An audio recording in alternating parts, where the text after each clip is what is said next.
इस वीडियो में है क्लास 11th के सब्जेक्ट मैथ्स का चैप्टर नंबर 1 जिसका नाम है सेट्स। सेट्स में ये इंट्रोडक्शन वीडियो है एक्सरसाइज 1.4 के लिए। इस एक्सरसाइज 1.4 के अलावा चैप्टर नंबर 1 सेट्स की जो भी अदर वीडियोस हैं उन सभी के लिंक आपको नीचे डिस्क्रिप्शन बॉक्स में दिए गए हैं, सभी को देख लेना और अच्छी तरह से समझ लेना। इंट्रोडक्शन स्टार्ट करते हैं एक्सरसाइज 1.4 का नेक्स्ट पेज से।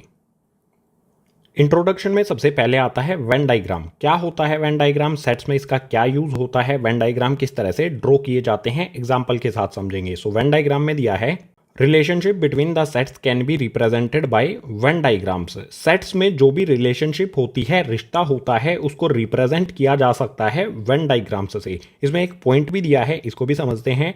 The universal set represented by rectangle and its subset by circles. Sets में जो यूनिवर्सल सेट है उसको रेक्टेंगल से शो किया जाता है और जो भी यूनिवर्सल के सबसेट होते हैं उनको सर्किल्स से शो किया जाता है। एग्जाम्पल लेंगे, एग्जाम्पल से आप बेहतर तरीके से इसे समझ पाओगे। सो एग्जाम्पल में यहाँ पर हमारे पास एक यूनिवर्सल सेट है, इसके एलिमेंट्स हैं 1 2 3 4 5 6 7 8 9 10 11 12 और इसके अलावा यहाँ पर ए सेट है जिसके एलिमेंट्स हैं 2 4 6 8। अगर हमें इसके लिए वेन डायग्राम ड्रॉ करना है तो किस तरह से किया जाएगा, देखो सबसे पहले तो ये यूनिवर्सल सेट है और यूनिवर्सल सेट के लिए रेक्टेंगल ड्रॉ किया जाता है। सो हमने यहाँ पर ये ड्रॉ कर लिया एक रेक्टेंगल, यहाँ पर लिख दिया कैपिटल यू, यानी कि ये है हमारा एक यूनिवर्सल सेट। अब यहाँ पर चेक करो जो ए के एलिमेंट्स हैं 2 4 6 8 क्या वो यूनिवर्सल सेट में आते हैं। यहाँ पर 2 है, 4 है, 6 है, 8 है। ए के सभी एलिमेंट्स यूनिवर्सल सेट के अंदर आते हैं, यानी कि ए यूनिवर्सल का सबसेट है और जो भी सबसेट होते हैं यूनिवर्सल के उनको किस तरह से ड्रॉ किया जाता है, सर्किल्स से। सो इस यूनिवर्सल सेट के अंदर हम इस तरह से सर्किल बना देंगे, ये हो जाएगा हमारा ए सेट। यहाँ पर इस तरह से इसके पास में लिख देंगे कैपिटल ए, यानी कि हमारा ये ए सेट है। अभी जो एलिमेंट्स हैं वो भी हमें शो करने होते हैं वेन डायग्राम के अंदर। तो एलिमेंट्स को किस तरह से शो किया जाएगा, जो भी हमारे ए के एलिमेंट्स है सबसे पहले उनको करते हैं। ए के एलिमेंट्स इस ए सेट के अंदर आएंगे, इस ए सर्किल के अंदर आएंगे। एलिमेंट्स यहाँ पर हैं 2 4 6 8 है, सो यहाँ पर लिख देंगे हम 2 4 6 8। जो भी हमने ये एलिमेंट्स लिखे हैं इन सभी के आगे हम इस तरह से डॉट भी लगा देना है, ठीक है। सो इस ए सेट के जो भी एलिमेंट्स थे उनको हमने इस सर्किल के अंदर लिख दिया है, ए सेट के अंदर लिख दिया है। अब जो हमारा ये यूनिवर्सल सेट है इसके भी एलिमेंट्स हमें लिखने होंगे। यहाँ पर देखो 1 से लेकर 12 तक एलिमेंट्स इसमें दिए गए हैं। सो यहाँ पर मैं लिख देता हूँ 1 यूनिवर्सल सेट के अंदर आ गया और इस यूनिवर्सल सेट के अंदर देखो 2 पहले से ही है। इसके बाद यहाँ पर कहीं पर भी लिख सकते हैं हम 3 आ गया। इस यूनिवर्सल सेट के अंदर होने चाहिए ये सभी के सभी एलिमेंट्स। सो यहाँ पर मैंने 3 लिख दिया है, 3 के बाद 4 आता है। यहाँ पर आप देख सकते हो 4 पहले से ही हमने लिख दिया है। इसके बाद यहाँ पर लिख देंगे 5, यहाँ पर आप देखोगे तो 6 पहले से ही है। 6 के बाद यहाँ पर लिख देते हैं 7, 7 के बाद 8 यहाँ पर पहले से ही इस यूनिवर्सल सेट के अंदर प्रेजेंट है। और तो बचे हुए जो भी हैं 9 10 11 12 उनको इसके अंदर लिख देंगे। यहाँ पर लिख देता हूँ गाइज मैं 9, ये आ गया मेरा 10, यहाँ पर आ गया 11 और यहाँ पर आ गया 12। सो बिल्कुल सिंपल, यहाँ पर हमें एक यूनिवर्सल सेट दिया गया था, उसको हमने रेक्टेंगल से शो किया और उसके सभी एलिमेंट्स इसके अंदर हमने लिख दिए। बिल्कुल इसी तरह से जो ए हमारा सबसेट था इस यूनिवर्सल का उसको हमने सर्किल से शो किया और ए सेट के जो भी एलिमेंट्स थे इस सर्किल के अंदर हमने लिख दिए। यहाँ पर यूनिवर्सल और ए सेट के बीच जो भी रिलेशनशिप है उसको हमने इस वेन डायग्राम से शो कर दिया। अब वेन डायग्राम के ही कुछ और एग्जांपल्स लेंगे जिसमें डिफरेंट कंडीशन हमें दी होंगी ताकि वेन डायग्राम से रिलेटेड कोई भी हमारा डाउट ना रहे। कुछ और एग्जांपल्स हैं इसके नेक्स्ट पेज पर। वेन डायग्राम में यहाँ पर नेक्स्ट एग्जाम्पल हमारे सामने है। इसमें यूनिवर्सल सेट है, इसके एलिमेंट्स हैं 1 2 3 4 5 6 7 8 9। इसके बाद ए सेट है, इसके एलिमेंट्स हैं 2 4 6 8 और बी सेट है जिसके एलिमेंट्स 1 3 5 और 7 हैं। यूनिवर्सल ए और बी वाले सेट में जो भी रिलेशन है उसको हमें वेन डायग्राम से शो करना है। तो इसका वेन डायग्राम बनाने के लिए सबसे पहले जो यूनिवर्सल सेट है इसके लिए बनाएंगे हम एक रेक्टेंगल। सो ये हो गया हमारा यूनिवर्सल सेट, यहाँ पर लिख देते हैं कैपिटल में यू। इस यूनिवर्सल सेट को हमने रेक्टेंगल से शो कर दिया। अब चेक करो जो भी ए के एलिमेंट्स हैं 2 4 6 8 क्या वो यूनिवर्सल सेट के अंदर हैं, वैसे तो होंगे ही। यहाँ पर देखो 2 है, 4 है, 6 है और 8 है। ए के सभी एलिमेंट्स इसके अंदर हैं, यानी कि ए यूनिवर्सल का सबसेट है, यानी कि ए यूनिवर्सल के अंदर आएगा सर्किल में। सो हमने ये ए का सेट बना दिया है। ए यहाँ पर आ गया हमारा, इसके ए के जो भी एलिमेंट्स हैं वो इस सर्किल के अंदर आएंगे। 2 4 6 8 हैं, लिख देते हैं यहाँ पर। ये आ गया 2, ये 4, ये 6 और यहाँ पर ये 8। बिल्कुल इसी तरह से बी को चेक करो, 1 3 5 7। बी में जो भी एलिमेंट्स हैं क्या वो ए के अंदर हैं? 1 3 5 7, इसमें ना 1 है, ना 3 है, ना 5 है, ना 7 है, यानी कि ए और बी इन दोनों में कोई भी रिलेशन नहीं है। अब बी का रिलेशन यू के साथ चेक करो। बी के एलिमेंट 1 3 5 7, इसमें 1 है, 3 है, 5 है और 7 है। बी के जो भी एलिमेंट्स हैं इसके अंदर प्रेजेंट हैं, यानी कि बी सबसेट होगा यूनिवर्सल का। यानी कि इस रेक्टेंगल के अंदर हमारा एक और सर्किल बनेगा इस तरह से, ये हमारा बी सेट होगा और जो भी इस सेट के एलिमेंट्स हैं इस सर्किल के अंदर लिख दिए जाएंगे। सो हमारा जो भी एलिमेंट है 1 आएगा, इसके अंदर 3 आएगा, इसके बाद 5 आएगा और इसके बाद 7 आएगा। ए के जो एलिमेंट्स हैं वो यहाँ पर लिख दिए गए, बी के एलिमेंट्स इस वाले सर्किल के अंदर लिख दिए गए। ए और बी में कुछ भी कॉमन नहीं है, इसलिए इनको दूर दूर रखा गया है। इनके जो भी सर्किल्स हैं इनको टच नहीं किया गया है। ए के एलिमेंट्स और बी के एलिमेंट्स तो हमने लिख दिए हैं, लेकिन यू सेट के जो एलिमेंट्स हैं वो कहाँ पर आएंगे गाइस हमारे? देखो यूनिवर्सल में 1 से लेके 9 तक की काउंटिंग है, ये एलिमेंट्स हैं इसके। तो यूनिवर्सल सेट के अंदर देखो 1 लिखा गया है, 2 आ गया है, 3 आ गया है, 4 आ गया है, 5 आ गया है, 6 आ गया है, 7 आ गया है, 8 आ गया है। 1 से लेकर 8 तक के एलिमेंट्स आ गए हैं। बचा हमारा एक एलिमेंट है जो ए और बी से बिलोंग नहीं करता है, जो सिर्फ यूनिवर्सल सेट से बिलोंग करता है। तो इसको यूनिवर्सल सेट में कहीं पर भी हम इस तरह से लिख देंगे। सो इन तीनों सेट्स का जो भी रिलेशन है उसके लिए ये हो जाएगा हमारा वेन डायग्राम। सो बिल्कुल इसी तरह से एक और एग्जांपल ले लेते हैं जिसमें हमें कंडीशन डिफरेंट दी गई हो। सो ये है हमारा नेक्स्ट एग्जांपल जिसमें यूनिवर्सल सेट दिया गया है। इसके एलिमेंट्स में 1 2 3 4 5 6 7 8 9 दिए गए हैं। ए सेट है, इसके एलिमेंट्स में 2 4 6 8 दिए गए हैं और बी सेट है, इसके एलिमेंट्स में हमें 6 और 8 दिए हैं। अब इसके लिए हमें बनाना है वेन डायग्राम। तो कैसे बनाएंगे? सबसे पहले यूनिवर्सल सेट के लिए हम इस तरह से एक बना लेंगे। ये हो गया हमारा यूनिवर्सल सेट के लिए। इसके बाद जो हमारा ए सेट है इसमें देखो 2 4 6 8 आता है। यहाँ पर 2 है, 4 है, 6 है, 8 है, यानी कि ए यूनिवर्सल का सबसेट है। बी वाला भी देख लो, बी में यहाँ पर दिया गया है 6 और 8। अब ये 6 और 8 यूनिवर्सल वाले में तो आता है, यहाँ पर 6 है, यहाँ पर 8 है, लेकिन बी के जो एलिमेंट्स हैं वो ए वाले सेट के एलिमेंट्स में भी आते हैं। यहाँ पर देखो 6 और 8 हमें दिया गया है। तो इसके लिए हम वेन डायग्राम कैसे बनाएंगे? सबसे पहले सबसे छोटा वाला सेट हमें बनाना होता है जिसके सबसे कम एलिमेंट होते हैं। तो यहाँ पर 6 और 8 इस बी वाले सेट में सिर्फ 2 एलिमेंट हैं। तो ये मैं बना देता हूँ। इसके एलिमेंट हुए गाइज यहाँ पर 6 और 8। इसके बाद ये एलिमेंट्स ए सेट के अंदर भी आते हैं। 6 और 8 यहाँ पर भी है, 6 और 8 यहाँ पर भी है, यानी कि इस बी सेट के अराउंड ही हमारा ए सेट होगा। ये छोटा वाला सर्किल हमने बी सेट के लिए बनाया है और इसके चारों ओर हमने एक और सर्किल बना दिया है जो हमारा ए सेट है। इसके एलिमेंट्स क्या क्या हैं? 2 4 6 8। देखो ए वाले सर्किल के अंदर 6 और 8 तो पहले से प्रेजेंट हैं, बी वालों को ही काउंट कर लेंगे हम। अब ए वाले सेट के कौन से एलिमेंट्स बचे हैं? 2 और 4। इनको यहाँ पर लिख दिया जाएगा। ये आ गया हमारा 2, ये आ गया हमारा 4 इस सर्किल के अंदर कहीं भी। सो आप क्लियरली यहाँ पर देख सकते हो इस बी वाले सेट में हमारे 6 और 8 आते हैं, बिल्कुल ठीक है। ए वाले सेट के अंदर 2 4 6 8, ये ए वाला हमारा सर्किल बनाया है, इसके अंदर ये 2 है, ये 4 है, ये 6 है और ये 8 है। अगर इस ए के अंदर हमारा बी वाला सेट है तो ए वाले सेट के अंदर, ए वाले सर्किल के अंदर जो भी एलिमेंट्स हैं वो ए के लिए हम काउंट करेंगे, बेशक से वो इस सर्किल के अंदर भी हों। अब इस 2 4 6 और 8 के अलावा यूनिवर्सल सेट में कौन कौन से एलिमेंट हैं? 2 हो गया, 4 हो गया, 6 हो गया और 8 हो गया। बचे हुए जो भी एलिमेंट्स हैं वो इस यूनिवर्सल सेट के अंदर आएंगे, इस रेक्टेंगल के अंदर आएंगे। सो यहाँ पर लिख देते हैं, ये हो गया 1 लिखना है यहाँ पे। ये हो गया हमारा 1, 2 पहले से प्रेजेंट है। इसके बाद आ जाएगा यहाँ पर गाइज 3, यहाँ पर 4 पहले से प्रेजेंट है तो यहाँ पर आ जाएगा 5, 6 पहले से अंदर है तो यहाँ पर आ जाएगा 7, 8 यहाँ पर पहले से है तो लिख देंगे यहाँ पर 9।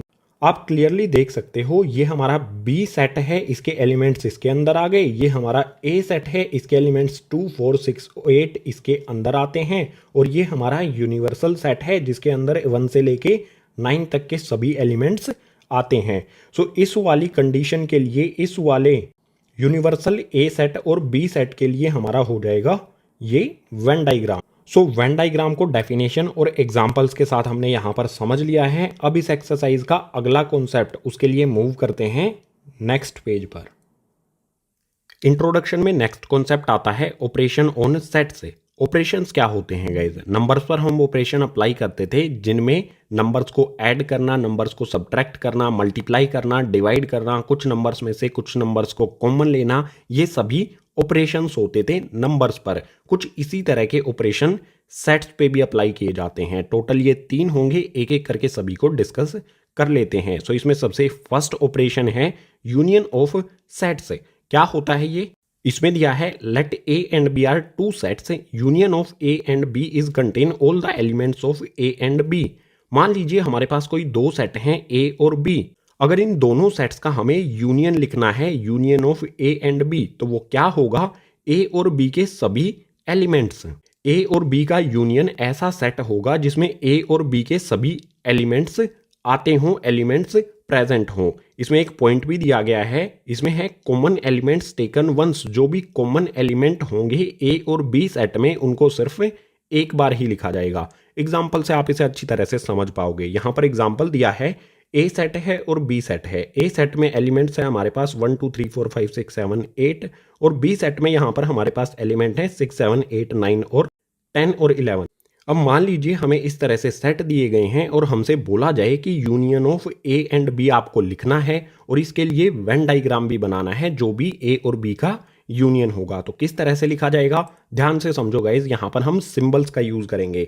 सो सबसे पहले तो हम यहाँ पर लिखेंगे ए, उसके बाद यहाँ पर ये सिंबल बनाऊंगा मैं और यहाँ पर लिखूंगा मैं बी। जो ये सिंबल मैंने यूज किया है इसे कहा जाएगा यूनियन। सो इस तरह से इसे रीड करेंगे, ए यूनियन बी। ए और बी का यूनियन क्या होगा गाइज? इक्वल्स टू का साइन लगाएंगे, यहां पर बनाऊंगा मैं करली ब्रैकेट। ए और बी का यूनियन क्या होगा? जिसमें ए और बी के सभी एलिमेंट्स प्रेजेंट हों। सो जो भी एलिमेंट्स ए और बी में दिए गए हैं वो सभी यहां पर हम लिख देंगे, और जो भी कॉमन एलिमेंट्स हैं ए और बी सेट में, उनको सिर्फ एक बार लिखा जाएगा। सो ए सेट में हमारे एलिमेंट्स कौन कौन से हैं लिखता हूं। यहाँ पर 1 है, 2 है, 3 है, 4 आ जाएगा, उसके बाद 5 आ जाएगा, फिर 6 आ जाएगा, 7 आ जाएगा और 8 आ जाएगा।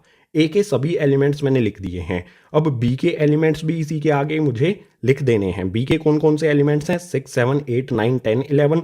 लेकिन आप यहां पर देखो 6 7 8 तो इसमें पहले से है, 6 7 8 ए वाले सेट में भी है, यहां पर आप देखो, और 6 7 8 बी वाले सेट में भी है।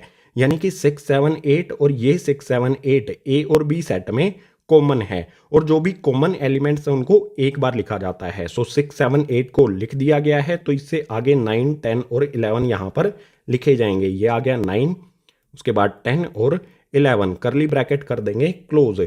सो यहाँ पर हमने लिखा है ए यूनियन बी, और इसके अंदर क्या आएंगे? ए और बी के सभी एलिमेंट्स, जो भी कॉमन एलिमेंट्स हैं उनको एक बार लिख दिया गया है। यहाँ पर देख सकते हो 6 7 8, यहाँ पर भी 6 7 8, तो इनको एक बार ही लिखा जाएगा, कोई भी एलिमेंट इसमें रिपीट नहीं होना चाहिए। सो इस तरह से हमें कोई भी सेट दिए हों और हमसे बोला जाए कि आप इन दोनों सेट्स का यूनियन लिखो, यानी कि ए यूनियन बी, तो इस तरह से हम उसका यूनियन लिख देंगे। अब ए यूनियन बी का वेन डायग्राम कैसे बनेगा? सो वेन डायग्राम बनाने के लिए सबसे पहले हमें बनाना होगा एक रेक्टेंगल। ये मैंने एक रेक्टेंगल बना लिया, जो क्या है? एक यूनिवर्सल सेट है। यूनिवर्सल सेट के अंदर क्या होगा? ए और बी इस यूनिवर्सल सेट के सबसेट होंगे, यानी कि ए और बी के लिए हम सर्कल्स ड्रॉ करेंगे। सो यहाँ पर मैं एक सर्कल ड्रॉ करता हूँ, ये होगा हमारा, सॉरी बड़ा सा करता हूँ गाइज, ये होगा हमारा ए के लिए, ठीक है। यूनिवर्सल सेट का सबसेट होगा ए, तो ये ए के लिए मैंने सर्कल ड्रॉ कर दिया। अब बी के लिए सर्कल ड्रॉ करने से पहले सोचिए कि ए में और बी में एलिमेंट्स कॉमन हैं, तो कॉमन एलिमेंट्स कहाँ पर लिखे जाएंगे? यानी कि बी वाला जो सर्कल हम ड्रॉ करेंगे वो ए को कट करेगा। कुछ ऐसा एरिया होगा इन दोनों सर्कल में जो कॉमन होगा। आप देख सकते हैं ये वाला जो एरिया है ये बी वाले सर्कल में भी आता है और ये ए वाले सर्कल में भी आता है। यानी कि इस वाले रीजन में जो कॉमन एलिमेंट्स हैं, जैसे यहाँ पर 6 7 8, यहाँ पर 6 7 8, इस वाले पार्ट में वो आ जाएंगे। सो ये वाला सर्कल मेरा ए वाला, ये मेरा बी वाला। इस वेन डायग्राम में हमने ए और बी दोनों के लिए सर्किल ड्रॉ कर दिए हैं और इन दोनों सर्किल में कुछ कॉमन एरिया भी है, इनका कुछ कॉमन पार्ट भी है। अगर बात करें ए यूनियन बी की, तो ए यूनियन बी क्या होगा, ये सबसे इंपॉर्टेंट है गाइज। ए यूनियन बी के लिए यहां पर मैं ये लाइंस ड्रॉ कर देता हूं। जो भी आपको ये येलो लाइन से कवर्ड एरिया दिखाई दे रहा है, इसी को कहा जाएगा ए यूनियन बी। यानी कि ए वाला जो सर्किल है इसके अंदर जो भी एलिमेंट्स होंगे और बी वाले सर्किल के अंदर जो भी एलिमेंट्स होंगे और इसके साथ साथ जो कॉमन वाला पार्ट है इसके अंदर जो भी एलिमेंट्स होंगे वही होगा हमारा ए यूनियन बी। देखो गाइज बिल्कुल सिंपल है। ए के अंदर जो भी एलिमेंट्स आएंगे यहां पर हैं, बी के अंदर जो भी एलिमेंट्स आएंगे यहां पर हैं, और जो कॉमन वाले पार्ट के अंदर 6, 7, 8 आएगा वो भी इसके अंदर आएगा। यानी कि ए यूनियन बी में ये शेडेड पार्ट आएगा जो येलो कलर से शेड किया गया है। सो यूनियन ऑफ सेट्स के लिए इस तरह से हम ड्रॉ करेंगे, और जो ये येलो कलर से शेडेड पार्ट है इसे कहा जाएगा गाइज ए यूनियन बी। पूरा शेडेड पार्ट जो भी आपको यहां पर येलो लाइंस दिखाई दे रही हैं ये है हमारा A union B. Union of sets का यहां पर हमने एक एग्जांपल लिया और इसका वेन डायग्राम बनाना भी हमने सीख लिया। अब यूनियन ऑफ सेट्स की कुछ प्रॉपर्टीज भी हैं जो काफी इंपॉर्टेंट है, उनको समझ लेते हैं नेक्स्ट पेज पर। सो यहां पर है some properties of the operation of union. जो भी यूनियन ऑफ सेट्स हमने पीछे वाले पेज पर पढ़े हैं उसकी कुछ प्रॉपर्टीज हैं, इनको बिल्कुल सिंपल वे में समझते हैं। सबसे पहले लेट्स सपोज हमें इस तरह से दिया गया है ए यूनियन बी, तो ये इक्वल होगा गाइज बी यूनियन ए के, क्योंकि आप देख सकते हो ए यूनियन बी का मीनिंग क्या है कि ए और बी दोनों के एलिमेंट्स होंगे, और बी यूनियन ए का मतलब क्या है कि बी और ए इन दोनों के एलिमेंट्स होंगे, तो ये एक दूसरे के इक्वल होता है और इसे कहा जाता है कम्यूटेटिव लॉ, जिसे आपने क्लास 8th में भी पढ़ा होगा कम्यूटेटिव प्रॉपर्टी के नाम से। बिल्कुल सिंपल वर्ड्स में ए यूनियन बी इक्वल होगा बी यूनियन ए के। इसके बाद नेक्स्ट सपोज कीजिए हमें कुछ इस तरह से कंडीशन दी गई है, bracket A union B bracket close union C, तो ये गाइज इक्वल होगा A union bracket B union C के। इस कंडीशन में हमारे 3 सेट हैं ए बी और सी। अगर लेफ्ट हैंड साइड में देखोगे तो ए यूनियन बी पे ब्रैकेट लगाया गया है और राइट हैंड साइड में बी यूनियन सी पे ब्रैकेट लगाया गया है। तो इस तरह से हमें कंडीशन दी गई होती है, तो bracket A union B bracket close union C equal होता है A union B bracket B union C के। इसे कहा जाता है गाइज एसोसिएटिव लॉ। ये भी आपने क्लास 8th के चैप्टर नंबर 1 में पढ़ा होगा एसोसिएटिव प्रॉपर्टी के नाम से। इसके बाद नेक्स्ट में मान लीजिए हमारा कोई सेट ए है, ए यूनियन है फाई के। फाई तो आपको पता है एम्प्टी सेट होता है। अगर हमें इस तरह से दिया है ए यूनियन एम्प्टी सेट या फिर ए यूनियन फाई, तो ये हमेशा गाइज इक्वल होगा ए के। देखो फाई में तो कोई भी एलिमेंट है नहीं, ये ए यूनियन फाई का मतलब क्या होगा, ए और फाई के सभी एलिमेंट्स होंगे यहां पर। अब फाई में तो कोई भी एलिमेंट है नहीं, तो सिर्फ ए वाले एलिमेंट्स आएंगे, तो ये इक्वल होगा ए के। इसे कहा जाता है guys law of identity element. Simple सा कॉन्सेप्ट है, एम्प्टी सेट में कोई भी एलिमेंट नहीं होता है तो ए यूनियन फाई में जो भी ए है इसी के एलिमेंट्स यहां पर होंगे। ए की जगह हमारा कोई भी और सेट दिया जा सकता है, बी हो सकता है, सी हो सकता है, एक्स हो सकता है, वाई हो सकता है। कोई भी सेट अगर यूनियन है फाई के साथ तो वो सेट ही आएगा इक्वल्स टू में, यानी कि उसी सेट के एलिमेंट्स यहां पर आएंगे इस ए यूनियन फाई में। इससे नेक्स्ट सपोज कीजिए हमें इस तरह से दिया है ए यूनियन ए। आप देख सकते हो यहां पर दोनों सेम सेट हैं, यहां पर भी ए सेट है, यहां पर भी ए सेट है। सो ए यूनियन ए क्या होगा, ये इक्वल होगा गाइज ए के। ए यूनियन ए का मतलब है कि इन दोनों सेट्स के एलिमेंट आएंगे, दोनों जगह पर ए है, यहां पर भी ए और यहां पर भी ए, तो उसमें सिर्फ ए के ही एलिमेंट्स लिखे जाएंगे क्योंकि सभी एलिमेंट्स सेम होंगे, सभी एलिमेंट्स कॉमन होंगे और कॉमन एलिमेंट्स को एक बार ही लिखा जाता है। इसे कहा जाता है गाइज आइडेम्पोटेंट लॉ। इससे नेक्स्ट और लास्ट वाले में सपोज कर लो यूनिवर्सल सेट यानी कि यू यूनियन ए है। अब इसका मीनिंग क्या होगा, इसके इक्वल्स टू में क्या आएगा यहां पर।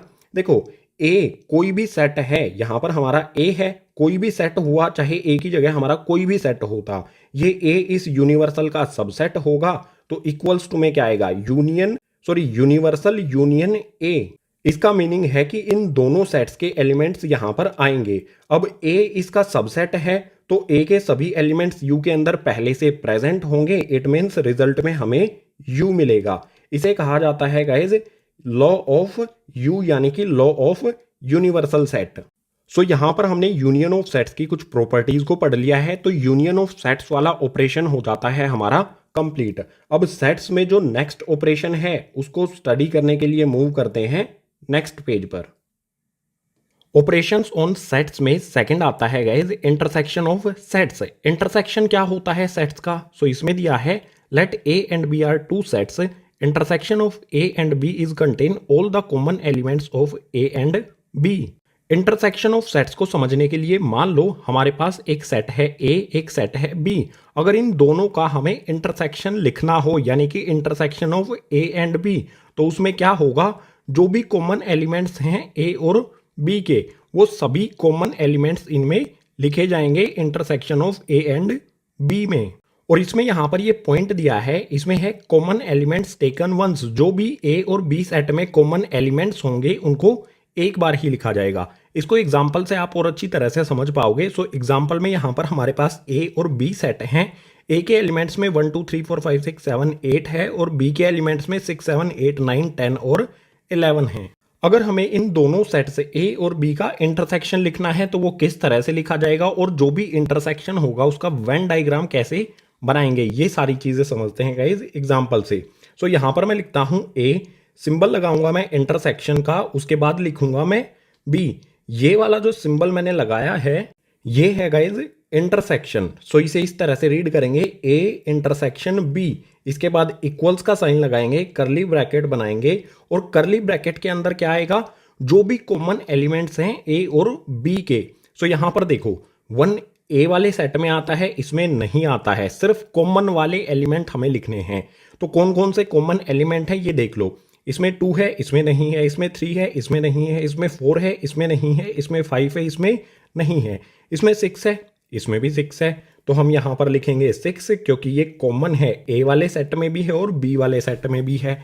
इसके बाद 7 यहां पर है, 7 यहां पर भी है, तो इसमें अगला एलिमेंट हमारा 7 हो जाएगा।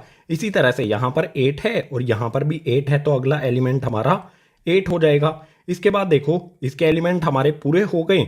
इसमें हमने 6 7 और 8 पहले से ही लिख लिया है। 9 इसमें है, इस वाले में नहीं है, 10 इसमें है, इस वाले में नहीं है, और 11 यहां पर है, यहां पर नहीं है। यानी कि ए और बी में सिर्फ 3 एलिमेंट कॉमन है। तो ए इंटरसेक्शन बी, इसमें सिर्फ ये 3 एलिमेंट ही लिखे जाएंगे, करली ब्रैकेट कर देंगे क्लोज। सो हमें इस तरह से कोई भी सेट दिए गए हैं और हमें बोला जाए कि इनका इंटरसेक्शन लिखो, तो इंटरसेक्शन में क्या लिखा जाएगा, जो भी इन दोनों सेट्स के एलिमेंट्स में कॉमन एलिमेंट है वो यहां पर आ जाएंगे ए इंटरसेक्शन बी के लिए। अब इसका ए इंटरसेक्शन बी का वेन डायग्राम कैसे बनाएंगे? सो सबसे पहले तो क्या करना है, हमें एक रेक्टेंगल बना लेना है जो कि होता है यूनियन नहीं, यूनिवर्सल सेट है। ये हमारा एक यूनिवर्सल सेट हो गया। इसके अंदर हमें बनाना है ए इंटरसेक्शन बी। सो ए के लिए यहां पर सर्कल बनाऊंगा मैं, ठीक है, एक सेकंड गाइस, सही तरह से बनाता हूं। ये मैं ए के लिए सर्कल बनाता हूं और ये मैं बी के लिए सर्कल बनाता हूं। अब ये दोनों सर्कल एक दूसरे को कट करते हैं। क्यों कट करते हैं? क्योंकि यहां पर देखो 6 7 8 इसमें भी आता है और 6 7 8 इसमें भी आता है। अगर कोई भी दो सेट जिनके लिए हम सर्कल बना रहे हैं, ये दोनों सबसेट होंगे यूनिवर्सल सेट के, अगर हम इन दोनों के लिए सर्कल बना रहे हैं और इनके एलिमेंट्स कॉमन हैं तो वो एक दूसरे को कट करेंगे। और जहां पर भी जो भी इनका कॉमन एरिया है, ए वाले में ये वाला एरिया आता है और बी वाले में भी यही एरिया आता है, इसमें वो कॉमन एलिमेंट्स होते हैं। यहां पर देखो 6 7 8 है और जो भी इसमें भी 6 7 8, इसमें भी 6 7 8। ए वाले में जो 6 7 8 है यहां पर आएंगे और बी वाले में जो 6 7 8 है वो भी यहीं पर आएंगे, क्योंकि वो ए वाले के अंदर भी हैं और बी वाले के अंदर भी हैं। अब बात करें ए इंटरसेक्शन बी की, तो ए इंटरसेक्शन बी वाला एरिया होगा हमारा गाइज ये जिसको मैं शेड कर रहा हूं, ये वाला एरिया होगा हमारा ए इंटरसेक्शन बी का। यहां पर लिख भी देता हूं मैं ए इंटरसेक्शन बी। जो ए और बी वाले सर्किल का कॉमन एरिया होगा वही होता है ए इंटरसेक्शन बी। सो हमें कोई भी सेट दिए गए हैं उनका इस तरह से इंटरसेक्शन लिखा जाएगा और वेन डायग्राम इस तरह से बनाया जाएगा। अब इंटरसेक्शन ऑफ सेट्स के कुछ रूल्स हैं, कुछ लॉ हैं, उनको पढ़ते हैं गाइज नेक्स्ट पेज पर। सो यहां पर है some properties of the operation of intersection. जैसे यूनियन ऑफ सेट्स की कुछ प्रॉपर्टीज थी, बिल्कुल इसी तरह से इंटरसेक्शन वाले ऑपरेशन की भी कुछ प्रॉपर्टीज हैं। एक एक करके सभी को समझते हैं। सपोज कीजिए हमारे कोई दो सेट हैं, उनका यूनियन है, सॉरी यूनियन नहीं इंटरसेक्शन है, ए इंटरसेक्शन बी, तो ये इक्वल होगा गाइज बी इंटरसेक्शन ए के। क्योंकि आप देख सकते हो इस कंडीशन में क्या होगा, ए इंटरसेक्शन बी वाली कंडीशन में ए और बी के कॉमन एलिमेंट्स आएंगे, और बी इंटरसेक्शन ए सेम ही तो है, यहां पर भी बी और ए के कॉमन एलिमेंट्स आएंगे। इस प्रॉपर्टी को कहा जाता है कम्यूटेटिव लॉ या फिर कम्यूटेटिव प्रॉपर्टी। बिल्कुल इसी तरह से इससे नेक्स्ट कंडीशन में सपोज कीजिए हमें इस तरह से दिया गया है A intersection bracket B intersection C, हमें इस तरह से दिया गया है, तो ये इक्वल होगा guys bracket A intersection B bracket close करेंगे, उसके बाद इंटरसेक्शन सी के, ये और ये एक दूसरे के इक्वल होगा, इसे कहा जाएगा एसोसिएटिव लॉ या फिर एसोसिएटिव प्रॉपर्टी। अगर A intersection bracket B intersection C है तो bracket A intersection B bracket close intersection C के इक्वल होगा। सिंपल, यहां पर आप देखने से इसे समझ सकते हो कंडीशन क्या है। अब नेक्स्ट में सपोज कीजिए हमें इस तरह से दिया गया है ए इंटरसेक्शन फाई, फाई का तो पता ही होगा एम्प्टी सेट है। एम्प्टी सेट में कोई भी एलिमेंट नहीं होता है, ए में हमारा कोई भी एलिमेंट हो, अगर फाई में कोई भी एलिमेंट नहीं है तो इंटरसेक्शन का मतलब क्या होता है, common element. Phi empty set है तो कोई भी कॉमन एलिमेंट नहीं होगा, तो ये इक्वल होगा गाइज फाई के, यानी कि इसके रिजल्ट में हमें कोई भी एलिमेंट नहीं मिलेगा। बिल्कुल इसी तरह से गाइज यहां पर हमें दिया है universal set, universal set intersection A, तो ये इक्वल होगा गाइज ए के। क्यों होगा, क्योंकि आप देखो ए में जो भी एलिमेंट्स होंगे वो ही यू के अंदर होंगे, मतलब यू के अंदर तो और भी एलिमेंट्स होंगे, लेकिन कॉमन एलिमेंट्स कौन से होंगे, जो ए के अंदर हैं, तो इसके इक्वल हमें ए ही मिलेगा, यानी कि वो एलिमेंट्स आएंगे जो ए वाले सेट के अंदर हैं। सो इस वाले को कहा जाता है लॉ ऑफ फाई, और जो हमारा ये वाला है इस वाले को कहा जाता है लॉ ऑफ यूनिवर्सल सेट। अब इससे नेक्स्ट में सपोज कीजिए हमें इस तरह से दिया गया है ए इंटरसेक्शन ए, तो ये इक्वल होगा गाइज ए के, क्योंकि आप देख सकते हो यहां पर भी और यहां पर भी दोनों सेम सेट हैं, यानी कि इनके अंदर सेम एलिमेंट होंगे, और एलिमेंट कॉमन में क्या आएंगे, ए सेट के एलिमेंट दोनों के अगर कॉमन लेंगे तो हमें ए सेट के ही एलिमेंट्स मिलेंगे। इंटरसेक्शन का मतलब क्या होता है, कॉमन एलिमेंट्स। सो इस वाले सेट के और इस वाले सेट के जो भी एलिमेंट्स हैं उनके कॉमन में क्या होगा, जो ए सेट के अंदर प्रेजेंट है वही एलिमेंट रहेंगे, तो इसके इक्वल में ए ही रहेगा, और इसे कहा जाता है आइडेम्पोटेंट लॉ। इससे नेक्स्ट में गाइज इसको ध्यान से समझ लेना है, ये इंपॉर्टेंट है।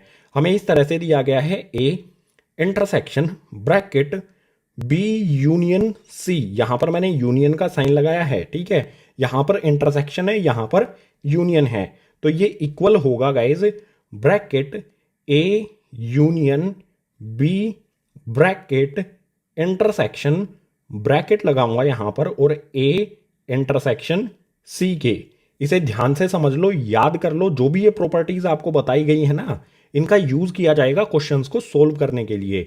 सो अगर हमें इस तरह से दिया है A intersection bracket B union C, तो ये इक्वल होगा bracket A union B bracket close intersection bracket A union, sorry यहां पर यूनियन आएगा, गलत हो गया, यहां पर ए यूनियन सी के, और इसे कहा जाता है गाइस डिस्ट्रीब्यूटिव लॉ। सो जो भी यहां पर हमने ये प्रॉपर्टीज पढ़ी हैं इंटरसेक्शन वाली, और इससे पीछे वाले पेज पर यूनियन वाली, इन सभी प्रॉपर्टीज को मेमोराइज रखना है, क्वेश्चंस को सोल्व करने में ये प्रॉपर्टीज हमारी हेल्प करेंगी। सो इन्हीं ऑपरेशन ऑफ इंटरसेक्शन वाली प्रॉपर्टीज के साथ इंटरसेक्शन ऑफ सेट्स वाला कॉन्सेप्ट हो जाता है कंप्लीट। अभी इससे अगला एक और ऑपरेशन होता है सेट्स पर, उसको स्टडी करते हैं नेक्स्ट पेज पर। ऑपरेशंस ऑन सेट्स में अभी तक हमने यूनियन ऑफ सेट्स पढ़ा है, इंटरसेक्शन ऑफ सेट्स पढ़ा है, अब हमारे सामने है डिफरेंस ऑफ सेट्स। सेट्स का डिफरेंस, नंबर्स का डिफरेंस कैसे फाइंड करते हैं गाइज, एक नंबर में से दूसरे नंबर को माइनस करके। सो सेट्स में भी डिफरेंस हम इसी तरह से फाइंड करेंगे, एक सेट में से दूसरे सेट को माइनस करके। लेकिन किस तरह से किया जाएगा एक सेट को दूसरे सेट में से माइनस, ये समझ लो गाइस। डायरेक्ट एग्जांपल से समझते हैं इसे, इसकी कोई भी डेफिनेशन नहीं रखेंगे हम, बिल्कुल इजी है। डिफरेंस फाइंड करना है तो माइनस करेंगे। सो यहाँ पर एग्जाम्पल में हमारे सामने दो सेट हैं ए और बी। ए के एलिमेंट्स में 1 2 3 4 5 6 7 8 हैं और बी के एलिमेंट्स में 3 5 7 9 और 11 हैं। अब यहाँ पर हम दो तरह से डिफरेंस फाइंड कर सकते हैं, ए से बी को माइनस करके या फिर बी से ए को माइनस करके। दोनों चीजें करेंगे। पहले हम फाइंड करते हैं ए माइनस बी। सो यहां पर मैं लिखता हूं ए माइनस बी। अब इसको किया कैसे जाएगा गाइज, यहां पर मैं करली ब्रैकेट इस तरह से बनाऊंगा। ए में से मुझे बी को माइनस करना है तो एलिमेंट्स को माइनस किया जाएगा। और किस तरह से करना है ये समझो। जो सेम एलिमेंट्स हैं वो उसमें से माइनस हो जाएंगे, बचे हुए जो भी एलिमेंट्स हैं वो एज इट इज आ जाएंगे। ए में से करना है तो ए के एलिमेंट्स यहां पर हम लिखेंगे बचे हुए। जैसे यहां पर 1 है, ए में से बी को माइनस कर रहे हैं तो ए में 1 है, इसमें कहीं पर 1 है नहीं है।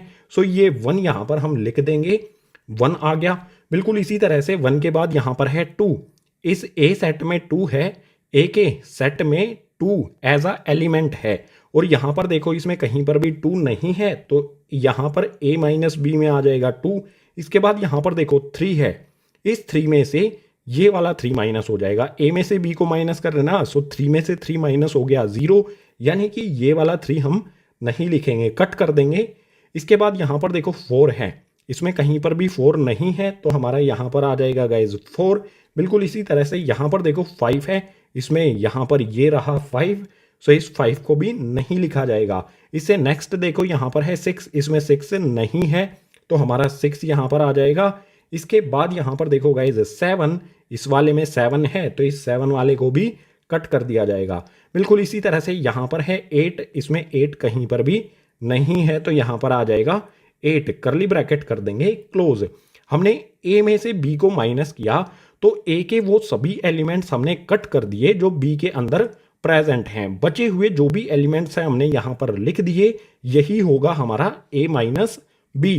बिल्कुल इसी तरह से b से a माइनस करें, तो यहां पर मैं लिखूंगा b माइनस a। तो ये किस तरह से किया जाएगा, जो भी यहां पर मैंने ये कट किए थे इनको हटा देता हूं। यहां पर देखो b के एलिमेंट्स अब हमें देखने हैं। b के एलिमेंट्स यहां पर आएंगे सभी उन एलिमेंट्स के अलावा जो a के अंदर प्रेजेंट हैं। जैसे यहां पर देखो 3, इस 3 में से ये 3 माइनस कर देंगे, यानी कि ये 3 हम नहीं लिखेंगे। बिल्कुल इसी तरह से यहां पर 5 है, a वाले में देखो 5 है तो ये वाला भी 5 नहीं लिखा जाएगा। इससे आगे देखो यहां पर है 7, इस वाले में ये रहा 7, इस वाले 7 में से ये 7 माइनस हो जाएगा तो 7 भी नहीं आएगा। सो इस 7 को भी यहां पर कर दिया जाएगा कट। बिल्कुल इसी तरह से यहां पर है गाइज 9, इस ए वाले सेट में कहीं पर भी 9 नहीं है तो 9 हमारा यहां पर इसके एलिमेंट्स में आ जाएगा बी माइनस ए में। इसके बाद यहां पर है 11, इसमें देखो कहीं पर भी 11 नहीं है तो यहां पर हम लिख देंगे हमारा नेक्स्ट एलिमेंट 11 और करली ब्रैकेट कर देंगे क्लोज। हमने क्या किया, b में से a को माइनस कर रहे हैं तो b के जो भी एलिमेंट्स हैं अगर वो a के अंदर भी प्रेजेंट हैं तो उनको कट कर देंगे। बचे हुए जो भी एलिमेंट्स हैं उनको यहां पर लिख दिया जाएगा। सो ये है हमारा a माइनस बी, ये है हमारा b माइनस a। और आप यहां पर देख सकते हो कि a माइनस बी में हमारे डिफरेंट एलिमेंट हैं और b माइनस a में हमारे डिफरेंट एलिमेंट हैं। यानी हम इन दोनों से ये कंक्लूजन निकाल सकते हैं कि a minus B not equals to b minus a। अगर a में से b को माइनस करेंगे और b में से a को माइनस करेंगे तो ये एक दूसरे के इक्वल नहीं होंगे। अब a माइनस बी के लिए वेन डायग्राम कैसे बनाएंगे और b माइनस a के लिए वेन डायग्राम कैसे बनाएंगे। सो सिंपल है बिल्कुल। सबसे पहले तो हमें एक रेक्टेंगल बना लेना है इस तरह से, ये होगा हमारा यूनिवर्सल सेट। अब देखो जो भी हमारे a और b सेट है इसमें कुछ ना कुछ कॉमन तो है। यहां पर 3 है, यहां पर 5 है, यहां पर 7 है और इसमें भी 3 5 7 है। यानी कि जो भी हमारा a और b के लिए हम सर्किल ड्रॉ करेंगे वो एक दूसरे को कट करेगा, यानी कि उन दोनों सर्किल में कुछ कॉमन एरिया होगा। सो यहां पर मैं सर्किल ड्रॉ करता हूं a के लिए, एक सेकेंड गाइस सही से ड्रॉ कर देता हूं बड़ा सा सर्किल, ये a के लिए और ये b के लिए। और आपको बताया गया था कि a वाले सर्किल का और b वाले सर्किल का जो भी कॉमन एरिया होगा ये वाला पार्ट क्या होता है गाइज, a इंटरसेक्शन b होता है। ए और बी वाले सर्किल का कॉमन एरिया, ये ए इंटरसेक्शन बी है, इसको येलो कलर से शेड कर देते हैं, येलो पेन से शेड कर दिया हमने। ये तो आपको पता ही होगा, ये हमारा ए वाला सर्किल है और ये बी वाला सर्किल है। अब बात करें ए माइनस बी की, तो वो क्या होगा? देखो ए माइनस बी में क्या आया है 1 2 4 6 8। ए माइनस बी के एरिया को मैं शेड करता हूं पहले। जो एरिया में ग्रीन पेन से शेड कर रहा हूं ना गाइज, ये होगा हमारा ए माइनस बी। ठीक है, सिर्फ ये वाला एरिया हमने ए में से क्या किया, ये पूरा सर्किल ए का है। ठीक है, बिल्कुल पूरा सर्किल ए का है और इसमें से ये कॉमन पार्ट जिसमें बी के भी एलिमेंट्स हैं, इनको हम हटा देंगे तो वो होगा हमारा ए माइनस बी, यानी कि ये ग्रीन वाला एरिया। यहां पर एरो लगा दिया मैंने और लिख देता हूं ए माइनस में बी। बिल्कुल इसी तरह से यहां पर ये पूरा सर्किल हमारा बी का है। अगर इस पूरे सर्किल में से हम इस कॉमन वाले एरिया को हटा दें, इस कॉमन वाले एरिया में क्या होता है, ए के एलिमेंट्स भी आते हैं, तो इस वाले पार्ट में सिर्फ बचेंगे हमारे बी माइनस ए के एलिमेंट्स। इसे मैं ड्रॉ कर देता हूं ऑरेंज कलर से। यहां पर मैं ऑरेंज कलर से जिस एरिया को फिल कर रहा हूं, ये होगा हमारा बी माइनस ए। यहां पर एरो लगा के इसके लिए लिख देते हैं, ये हो गया हमारा बी माइनस में ए। सो बिल्कुल सिंपल, ये हमारे ए सेट का सर्किल, ये हमारे बी सेट का सर्किल, जहां पर भी इनका कॉमन एरिया है वो होगा ए इंटरसेक्शन बी। और ए वाले सर्किल में से अगर इस कॉमन एरिया को हटा देंगे तो वो होगा हमारा ए माइनस में बी, और बी वाले सर्किल में से इस कॉमन एरिया को हटा देंगे तो वो हो जाएगा हमारा बी माइनस ए। सो सिंपली इस तरह से हमें कोई भी सेट दिए गए हैं, हमें डिफरेंस फाइंड करना है तो हम इस तरह से डिफरेंस फाइंड कर सकते हैं और इस तरह से उनका वेन डायग्राम बना सकते हैं। अब एक छोटा सा कॉन्सेप्ट और बचता है इस इंट्रोडक्शन पार्ट का, उसे नेक्स्ट पेज पर करते हैं। सो नेक्स्ट कॉन्सेप्ट है डिसजॉइंट सेट्स। डिसजॉइंट सेट्स क्या होते हैं? इसमें दिया है let A and B are two sets such that A intersection B equals to 5, then A and B are called disjoint sets. मान लो हमारे कोई दो सेट हैं ए और बी, और ये दोनों सेट कुछ इस तरह से हैं कि ए इंटरसेक्शन बी इक्वल होता है 5 यानी कि एम्प्टी सेट के, यानी कि ए इंटरसेक्शन बी में कोई भी एलिमेंट नहीं है, तो ए और बी को डिसजॉइंट सेट्स कहा जाएगा। इसका एक सिंपल सा यहां पर एग्जांपल भी ले लेते हैं। मान लो हमारा कोई सेट ए है, इसके एलिमेंट्स में यहां पर आ जाता है 1 2 3 4 5, कुछ भी लिख सकते हैं, ठीक है। और बी वाला जो हमारा सेट है इसके अंदर आ जाता है गाइज यहां पर 7 8 9। आप देख सकते हो इन दोनों सेट्स में कुछ भी कॉमन नहीं है। इसमें 1 2 3 4 5 आता है, इसमें 1 2 3 4 5 कहीं पर भी नहीं आता है। इसमें 7 8 9 है, इसमें 7 8 9 नहीं है। यानी कि ए और बी में अगर कुछ भी कॉमन नहीं है तो ये क्या होगा, अगर A intersection B equals to क्या होगा गाइज 5 होगा, यानी कि इनमें कोई भी कॉमन नहीं है तो ये 5 के इक्वल होगा, एम्प्टी होगा। और इस कंडीशन में ए और बी को डिसजॉइंट सेट्स कहा जाएगा। अगर इसका वेन डायग्राम हमें बनाना है तो बिल्कुल सिंपल है गाइज। सबसे पहले तो इस तरह से रेक्टेंगल में हम यूनिवर्सल सेट बना लेंगे। यूनिवर्सल सेट के सबसेट होंगे ए और बी, इन दोनों के सर्किल इसके अंदर बना दिए जाएंगे, ये ए का ये बी का। जो भी हम ए और बी का सर्किल बनाएंगे डिसजॉइंट सेट्स में इनका कुछ भी पार्ट कॉमन नहीं होता है। इन दोनों सर्किल का कोई भी एरिया कॉमन नहीं होगा डिसजॉइंट सेट्स के लिए, क्योंकि इनके कोई भी एलिमेंट्स कॉमन नहीं है। ए और बी एक दूसरे से थोड़ा थोड़ा दूरी पर होंगे, ठीक है। इनके बीच में कोई भी कॉमन एरिया नहीं होगा, पॉइंट ये है।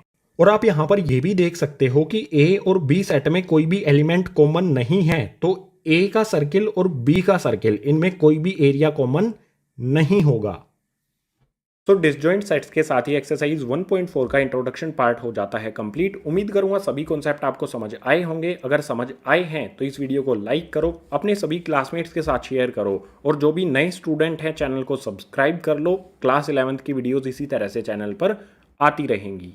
इस इंट्रोडक्शन वीडियो के अलावा जो भी इस चैप्टर की अदर वीडियोस हैं सभी के लिंक आपको नीचे डिस्क्रिप्शन बॉक्स में दिए गए हैं। सभी वीडियोस को अच्छी तरह से देख लो और चैप्टर को कंप्लीट कर लो गाइज।